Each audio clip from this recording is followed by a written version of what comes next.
பெர்செர்க் of குளுட்டோனி. இந்த அனிமேவை பத்தி பார்த்தோம்னா இதோட கான்செப்ட் வந்து ரொம்பவே நல்லா இருக்கும். இதோட ஸ்டோரி என்னன்னா, ஃபேட் அப்படிங்கிற நம்ம ஹீரோ ஒரு அரண்மனையில வந்து பாதுகாவலரா பணிபுரியுறாரு. சோ அங்க மேல் அதிகாரத்துல இருக்கிற சிலர் வந்து அவரை அடிச்சு துன்புறுத்துறாங்க.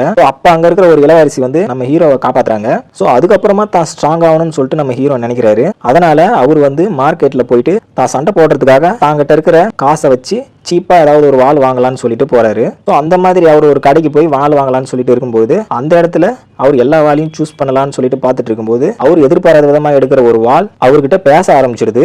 எது பேசுற வாளா? அட ஆமாங்க.